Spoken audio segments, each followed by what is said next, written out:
grab your guns, grab your bullets, grab your beans, grab your aunts and your uncles.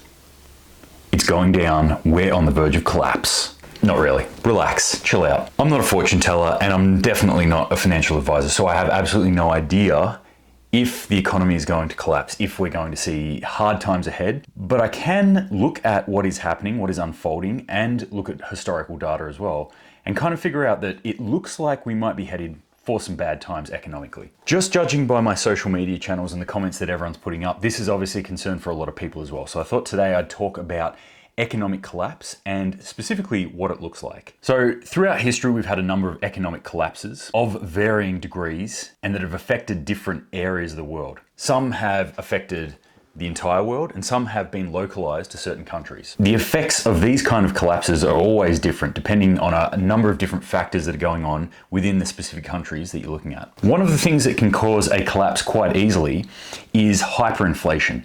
So we've had a number of hyperinflation events in different countries throughout history. In the 1920s in Germany, the 1930s and 40s in China, more recently Yugoslavia in the 90s, Zimbabwe early 2000s, and just a few years back in Venezuela. And if you pay attention to what's happening in Turkey right now, we might actually be seeing a hyperinflation event happen there right now. So these sorts of things, these economic collapses can happen, and I was lucky enough to go to Venezuela in 2019 and actually see on the ground some of the effects of an economic collapse through hyperinflation. I'm going to talk about some of the things that I saw when I was on the ground there. The first thing I'll talk about is the price of goods. So obviously a lot of essential items skyrocketed in price, so it was very difficult to come by them, or they cost a lot of money. What happens when we have this breakdown of the financial system is that the laws of supply and demand come into their own. So people on the ground can decide what something costs every day, every hour, even every minute. So because of this, the prices are actually wildly fluctuating.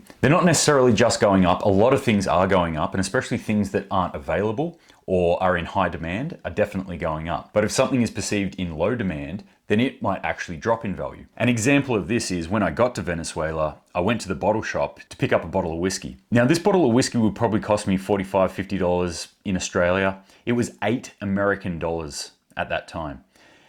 Now the reason for this was not a lot of people were obviously wanting to buy this particular bourbon, or really any bourbon at that stage.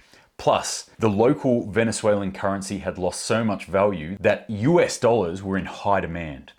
So I walked in with US dollars, and those US dollars were worth a lot more to that shopkeeper than 3,000 in the local currency. That's the Bolivar, for those who are wondering. So we had prices massively fluctuating, and what this was all about was really about how available that product was. So some things were totally unavailable, some things had high supply, and how much demand there was for that particular product as well. It's a little bit of a fallacy to think that everything was gone. There were things available. It was just difficult to get certain items into the country. So the next big thing that I want to point out is that supply chain. There was a breakdown in the supply chain of things coming into the country. Things were still coming into the country, but like we're starting to see now, not all the shelves were packed full of all the goods that we wanted.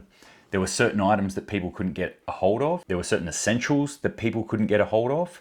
And there were certain luxury items that were absolutely flooded in the market, but nobody really wanted it at the time. But supply chain issues were definitely there. The next thing that I noticed was crime.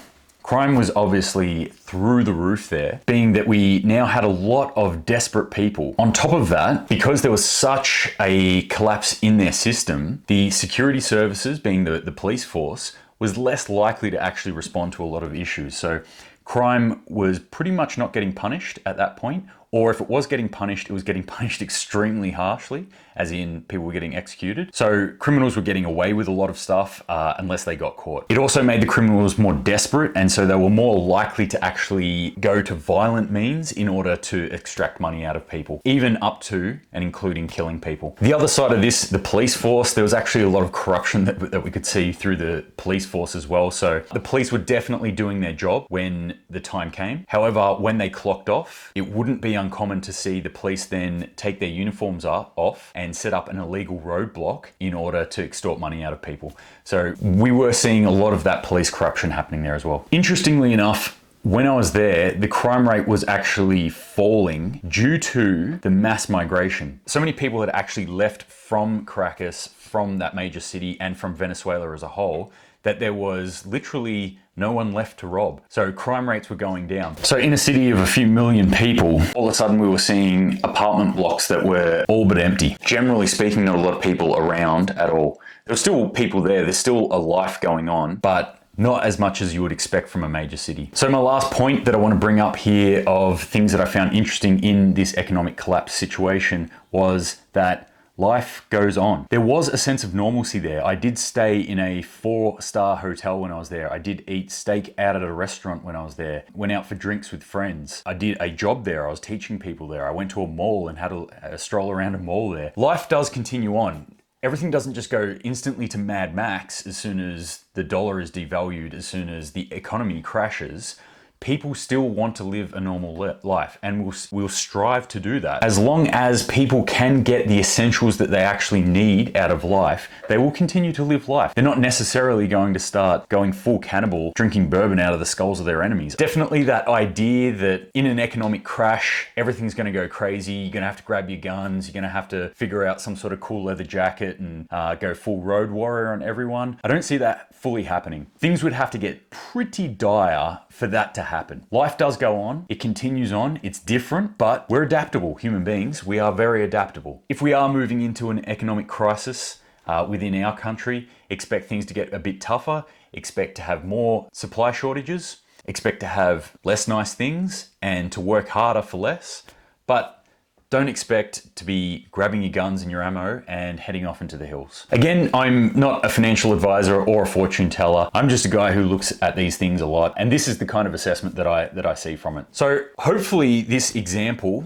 of Venezuela helps ease your mind a little bit. For me personally, I'm certainly looking forward into the future now and projecting a future within Australia at least, where we are going to have at least an economic downturn, a recession, if not some form of collapse. The financial system that we have at the moment is looking strained. It does look like it can't hold too much more.